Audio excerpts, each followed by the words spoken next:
Good morning, good morning, good morning, good morning, good morning, good morning, good morning, everybody. I hope everybody's day is off to a great start. I'm thankful to be in the land of the living this morning. I'm thankful to be amongst the living this morning. I'm thankful that God woke me up this morning and gave me another chance. So for those of y'all who don't know who I am, I'm Grace Amber. Whenever God gives me a word to share, I come on different platforms and I share it with you. So really quickly, today I want to talk to you from the topic of temporary things.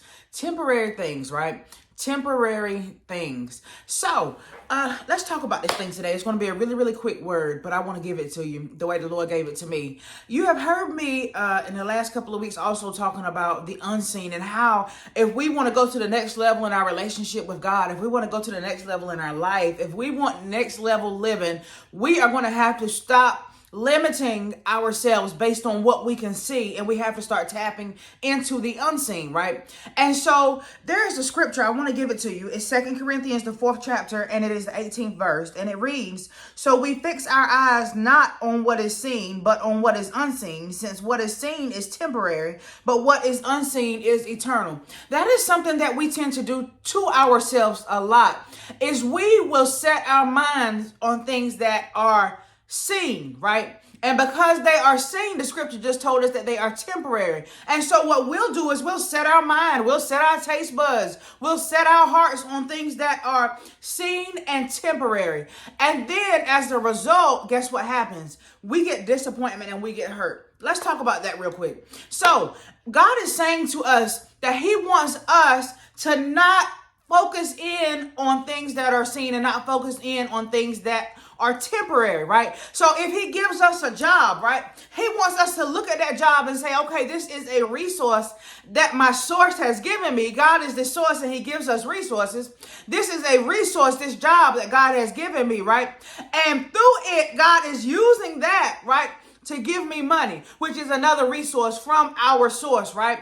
And so as long as I stay connected to the source, right, it doesn't matter if this job comes or goes. Why? Because it's just a resource that came from the source. And so if I lose this resource, guess what? The source is going to give me another resource. Let me give you another example. This job that God gives you, right? Let's go a little bit further. The job that God gives you, you say, okay, look, I get paid from this job. This is how I'm going to eat. I'm going to work on this job for 30 years. And then once I work for 25 or 30 years, then I'm going to retire. I'm going to get retirement. I'm going to get Social Security. I'm going to get from my 401k. And I'm going to be fine financially when I get older. Here's the problem.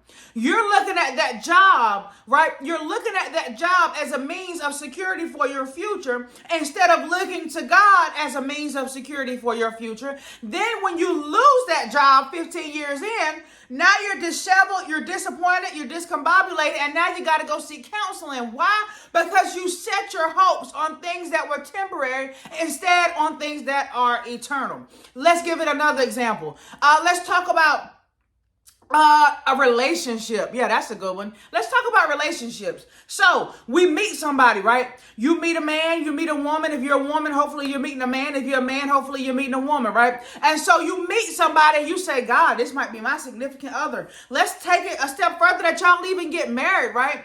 And so you build your life around this person that you can see. But here's the problem with that. Even people, because we can see them, guess what the scripture said about the things that we can see?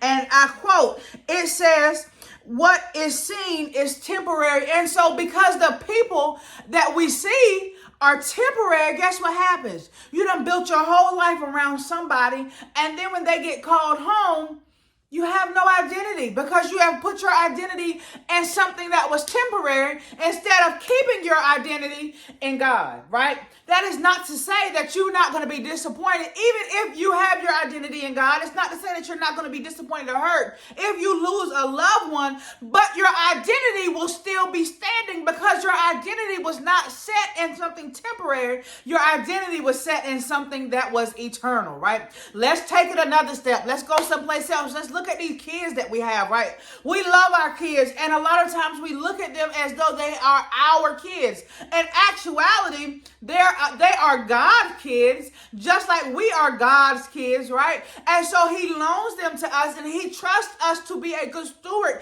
over his children, but because they are his children, then he can take them, he can give them, And just like the Lord gives, he can also take. And so what happens is we pour everything into our children. And even if God doesn't take them, what happens is we see our children, we love them, we nurture them, we cultivate them. But what happens is eventually they will get to an age in which they don't want to be stuck up under you no more. And they want to go out and start living their life. And what has happened is that's why you see the older people with the empty nest syndrome, because they have built their whole life around temporary things, their children, their jobs, the people on their jobs. They have built their lives on things that are temporary. And then when the rug gets snatched out from under you and those things are no longer there, now you've got an identity crisis because you have wrapped your identity all into and solely into things that are temporary. God is saying to us in this season, and I just talked about that last week, and here I am again. God is saying you're coming to him for next level, but you got to understand that next level involves the unseen. You've got to get beyond what you see right now. And let me give you another spin on this thing about what you can see and what you can't see. God is saying next level living includes what you can't see. As a matter of fact, it consists of what you can't see, because the word tells us that everything that you see is started from the unseen. Everything that you see is started from the unseen. And so right now you may be looking at your situation and you're saying, Lord, I just lost my job. Now, I was supposed to retire from this job. Now, all hope is lost. God is saying all hope is not lost. You know what your problem is? You have put so much stock in that job that you believe that that job is your source instead of a resource from your source, who is your God.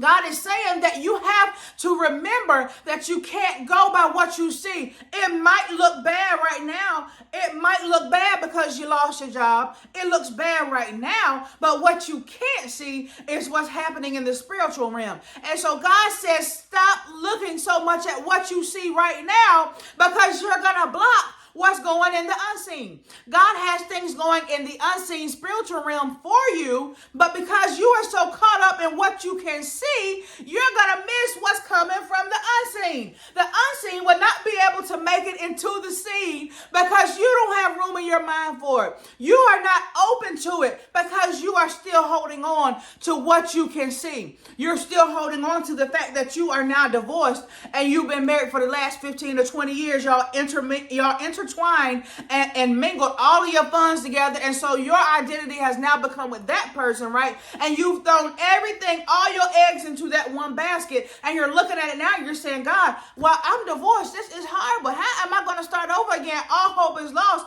And God is saying, you're looking at what it looks like in front of you.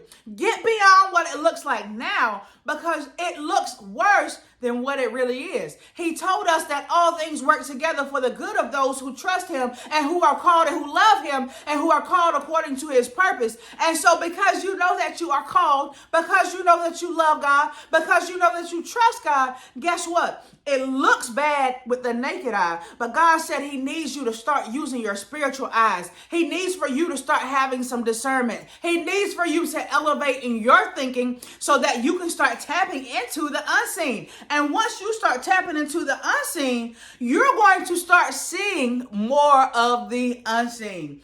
That's going to go over some people's head, but for some people who it's for, you're going to get what I'm saying today. God is saying to you that he has a lot of things for you, but don't put your hopes and your stock in anything that you can see. The house that you're living in, the car that you love so much, your children, your husband, your wife, your neighbors, your co-workers, your job, your 401k, your benefits. God said don't put none of your stock in any of that stuff because you can see it with the naked eye. And so because you can see it with the naked eye, guess what? It's temporary. But the things that are unseen are the things that are eternal. And if he can get you to take the lid off of your brain and to stop limiting yourself by what you can see and to take the lid off and get a glimpse at the unseen, then he can start really taking you to the next level. It's all on you.